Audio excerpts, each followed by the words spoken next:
2024년 대한민국 대통령 선거는 역사상 가장 치열한 양자 구도로 접어들었습니다. 여야 후보 간 지지율 차이가 1% 내외로 오차 범위에 머물며 경제 불안과 청년 실업률 9.8%의 최대 쟁점으로 부상했습니다. 특히 30대 이하 유권자의 68%가 정치 개혁을 최우선 과제로 꼽은 여론조사가 주목받으며 전국에서 100만 명 규모의 촛불 집회가 확산되고 있습니다. CNN은 한반도의 미래를 결정할 싸움이라는 제목으로 15분 특집 보도를 진행했으며 BBC는 한국의 기술 패권 경쟁, 반도체 점유율 63%과 선거 연관성을 강조했습니다. 로이터 통신은 후보자들의 대북 정책 차이를 82%의 보도 비중으로 다루었고 도쿄신문은 한일 관계 재설정 가능성을 주요 프레임으로 삼았습니다. 국제 언론의 관심은 2017년 대비 3배 증가한 상태입니다. 미국 대사관은 선거 3개월 전부터 주한미군 지휘협정 GS 재협상 가능성에 대한 보고서를 7차례 수정 배포했습니다. 중국 대사관은 한중 FTA 2단계 협상 연계성을 분석하는 비공개 세미나를 개최했으며 EU 대표부는 선거 감시단 12명을 파견해 디지털 선거 보안, 사이버 공격 시도 1일 2,300건을 점검 중입니다. 일본 외무성은 독도 문제 관련 후보 발언을 집중 트래킹하고 있습니다.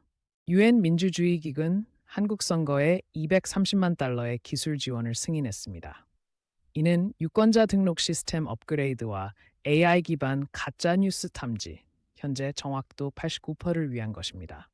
특히 미국의 2020년 선거와 비교해 우편 투표 비율 한국 28% vs 미국 4%과 개표 속도 한국 4시간, 미국 72시간과 핵심 평가 지표로 채택되었습니다. 국제감시단은 전국 250개 투표소를 랜덤 점검할 계획입니다. TAD, Korea Election 2024 해시태그는 24시간 만에 120만 회 사용되며 글로벌 트렌드 1위를 기록했습니다.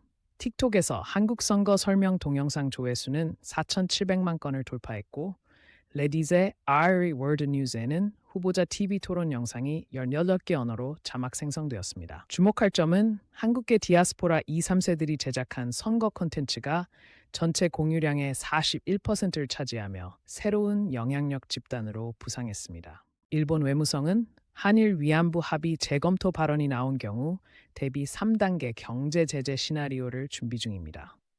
중국 관영 언론은 반도체 수출 규제 연장 가능성을 경고하며 상하이 증시 한국 관련주, 삼성전자 ADR 등을 집중 보도했습니다.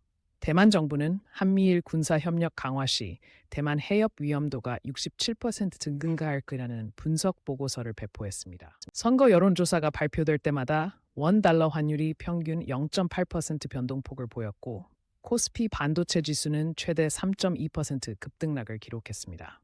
모건 스탠리는 보수 후보 우세 시 한국 채권 수익률 0.15% 상승할 것으로 전망했습니다. 특히 중국의 한국 관광주, 호텔 신라 등 후보별 대중 정책 기조에 따라 일간 변동성 지수가 89%까지 치솟으며 파생 상품 시장에서 선거 리스크 프리미엄이 새롭게 부각되었습니다. 미국 국무부는 선거 종료 4시간 만에 자유롭고 공정했다는 성명을 발표했고 EU는 투표율 78.2%, 20대 63%, 30대 71% 증가를 민주주의 성숙도 지표로 평가했습니다.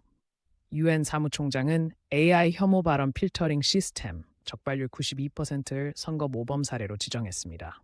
반면 중국 외교부는 내정 간섭 금지 원칙을 재확인하는 담화를 발표하며 현상 유입 의사를 암시했습니다. 당선인은 취임 7일 만에 한미일 정상회의를 개최하며 반도체 3국 협력체 구상을 제안했습니다.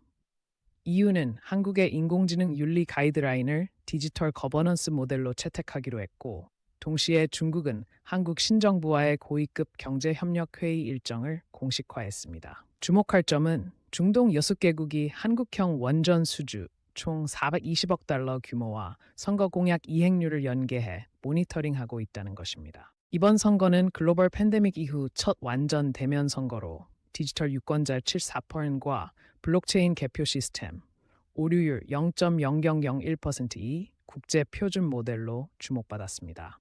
세계은행 보고서는 한국의 선관위 운영 예산 효율성 1인당 0.83, 미국의 5 수준을 개발도상국에 권장했습니다. 그러나 SNS 조작 트래픽, 하루 평균 450과 같은 새로운 도전 과제에 대한 국제적 공조 메커니즘이 향후 과제로 지적되었습니다.